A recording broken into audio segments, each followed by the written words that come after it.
Hello, my name is Deborah Haynes, and I am owner and founder of Be Vitalized and Energized Wellness Center. I am honored to be able to initiate this conversation with you.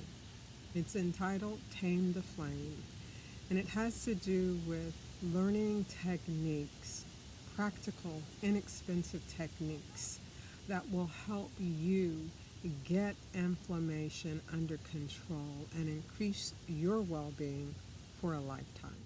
Now, I believe that we all hold the power to impact a positive change on our health. So, the answer is within you. You just have to know what to do. So, let's talk about understanding inflammation. What is it? Is it all bad? Well, the answer is there are two types of inflammation. There's acute inflammation and chronic inflammation. But the key to a healthy immune system is to have a healthy inflammation response. So let's talk about what inflammation is. If you go to the root word, inflammation breaks down to inflame. And when you have inflammatory processes going on in your body that are of a chronic nature, that inflammation is dangerous and can do damage to your body. So, the two types of inflammation are number one, acute inflammation, which is short lived. Let's say we bump our head and it swells up and might bleed a little. The body will quickly respond to that by sending an increased amount of blood and fluid to the area to carton it off and bathe it with cells that help to fight off infection and help to heal the body with nutrients and oxygen that's needed. It's a repair process. It starts because of something affecting it, and then it resolves once the repair work has been done. Acute inflammation is necessary for our overall health and well-being, and we don't want to be without acute inflammation. But what happens when that inflammation, that inflammatory process just continues? It doesn't shut down, it doesn't stop. Pretty soon, those white blood cells that are supposed to be destroying the infection, the pathogens, it starts destroying our actual cells. And so, with chronic inflammation, we want to be sure that that we do everything we can do to reduce that process. Know that chronic inflammation can cause significant stress on the body, and it can and will be detrimental to your health. So, research has shown that chronic inflammation is also associated with heart disease, diabetes, cancer, arthritis, bowel diseases like Crohn's and ulcerative colitis. So, it really behooves us to do what we can to reduce the inflammatory processes in our body if they are chronic in nature. So, how can you prevent or reduce inflammation? So, one of the things you could do is speak to your doctor, because there's a blood test called a high sensitivity C reactive protein that's a great measure of inflammation. But some of the best approaches that we can use at home to prevent and or reduce inflammation are maintaining a healthy weight. We want to choose good nutrition. We want to get plenty of deep restorative sleep. Stay well hydrated. Get grounded on a regular basis. Practice detoxification strategies. Do cleansing breathing, meditating, relaxing. Make sure that we're taking nutritional supplements that are antioxidant in nature and will help boost our immune system. So let's talk about what you can do one by one. Reducing inflammation by eating a well balanced diet that has plenty of fruits, vegetables, and whenever you can choose organic, you want to choose organic. But you want to make sure that those are your go to foods, because if you're purchasing organic fruits and vegetables, you're getting cleaner fluid foods. One of the main offenders is sugar. It's one of, and I'm talking about refined sugar. It's one of the most harmful ingredients that we can consume. Believe it or not, they put sugar in everything because it stimulates our brain and we want more. But sugar can cause resistance to leptin in our bodies, and that's a hormone that controls our appetite. All of those processes can lead to insulin resistance, diabetes, atherosclerosis, which is plaque building up in the arteries, cardiovascular disease, and even depression. Sugar actually pumps up the level of inflammation in our body. So you want to avoid it as much as possible. Avoid chewing gum, candy, eating chocolate, although dark chocolate is a good alternative if you must. So you want to stay away from refined carbohydrates. Those are those carbohydrates that are mainly found in white flour products like bread, rice, pasta, pastries, cookies, cakes. They can cause rapid swings in your blood sugar and they can make your insulin level go up. You want to choose healthy, unprocessed, minimally processed foods rich in vitamins, minerals, and fiber. And again, that goes back to your lean or green eating, your fruits, your vegetables, and beans. I'm not big on grains, but if you do choose to eat grains, make sure that they're organic in nature. Processed meat is another thing that you want to be aware of because it's handled in different ways. Like they salt it, they cure it, they smoke it, they ferment it, and they do that all to add more depth to the flavor. However, processed meats can actually trigger leaky gut, which is increased intestinal permeability. And this can allow gut bacteria to reach the bloodstream and produce toxins that stimulate the immune system that cause an inflammatory reaction. They've actually proven that processed meat is directly linked to colon cancer due to the chronic inflammation that those meats produce. So it's really best to stay away from processed meats like bacon, sausage, hot dogs, pepperoni, salami, ham, jerky. All of those things can increase inflammation and increase your cardiovascular risk.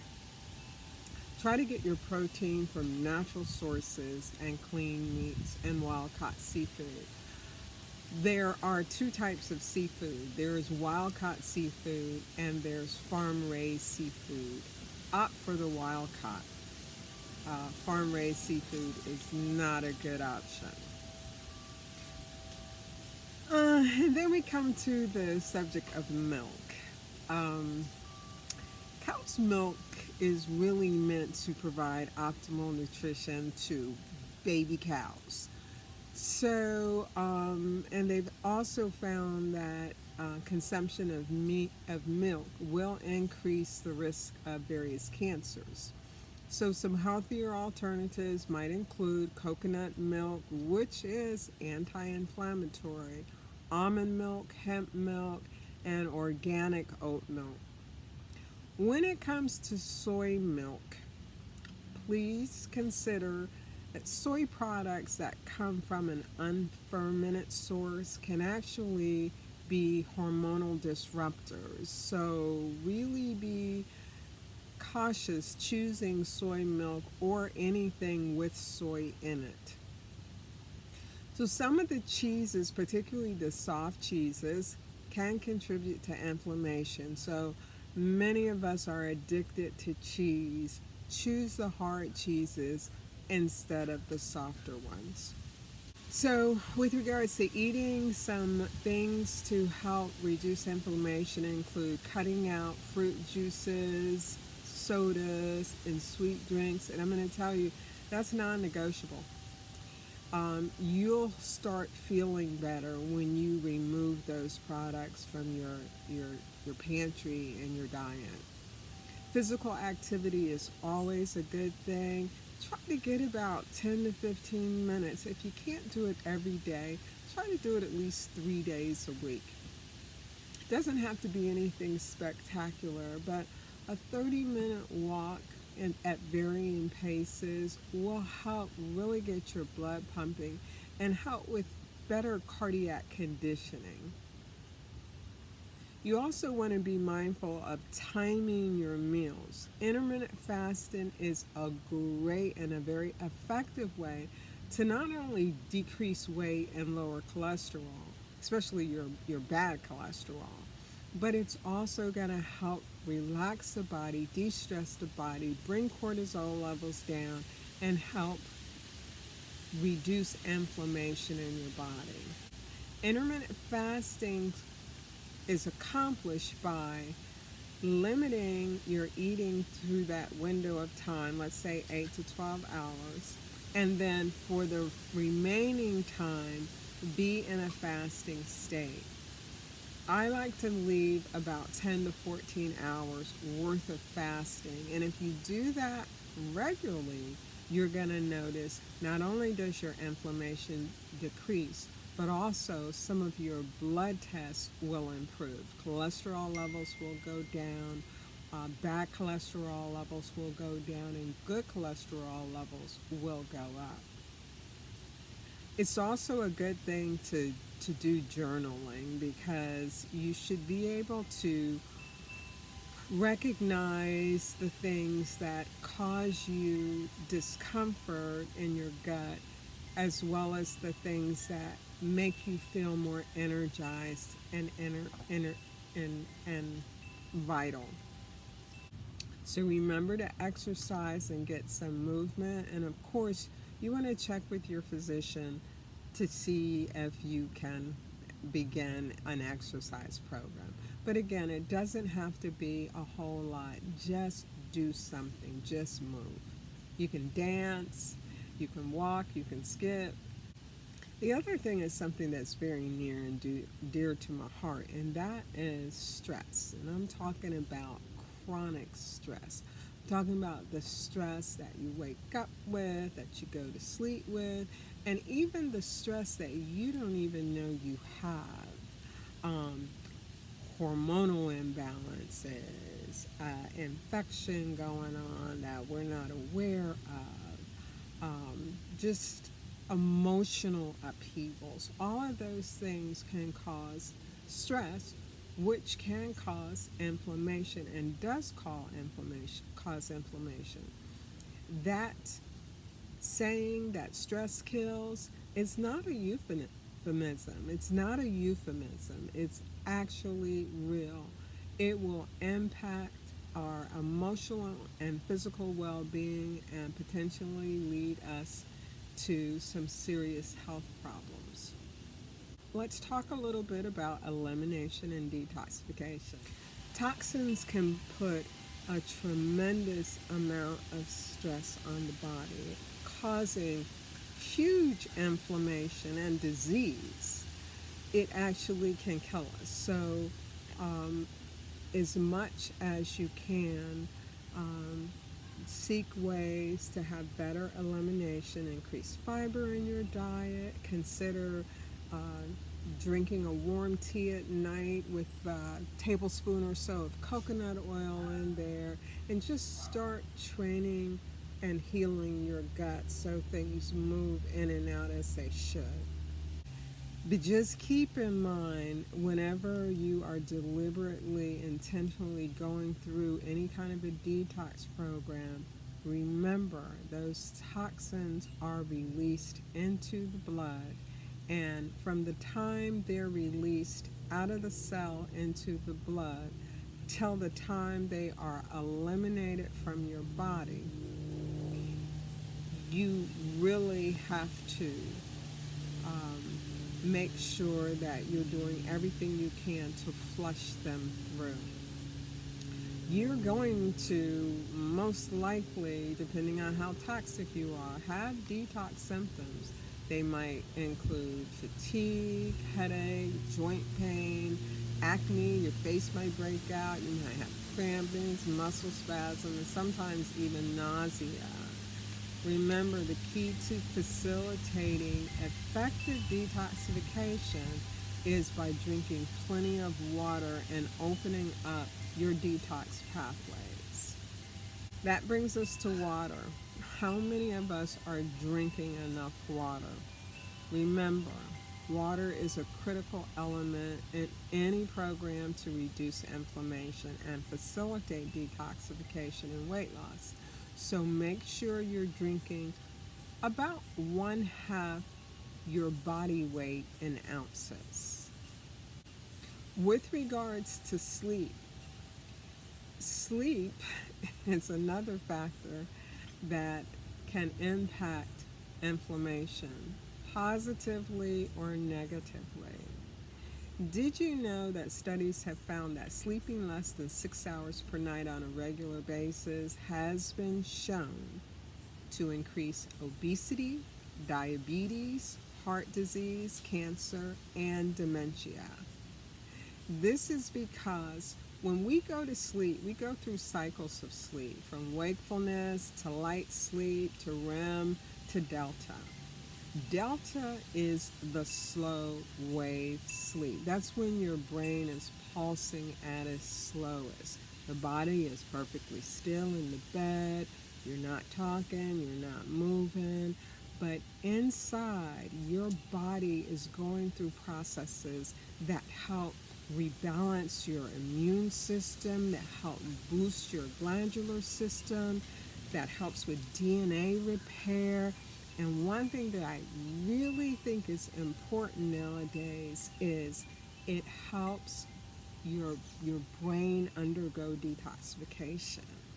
And what happens, and it only happens when you get down into that deep delta sleep, that slow wave sleep, that certain brain cells actually shrink down in size to allow cerebral spinal fluid to flush through and wash away the waste and the toxins and the amyloid plaque that's built up from just the processes of daily living.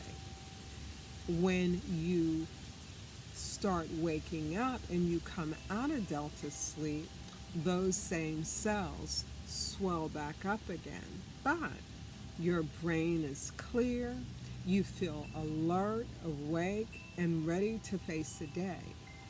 When you don't get that deep delta sleep, you'll find yourself being irritable and cranky. You may have headaches. It's because your brain is toxic. Now, multiply that times every day that you don't get a good 7.5 to 8 hours of sleep. Or multiply that by the times you don't get into that deep restorative sleep.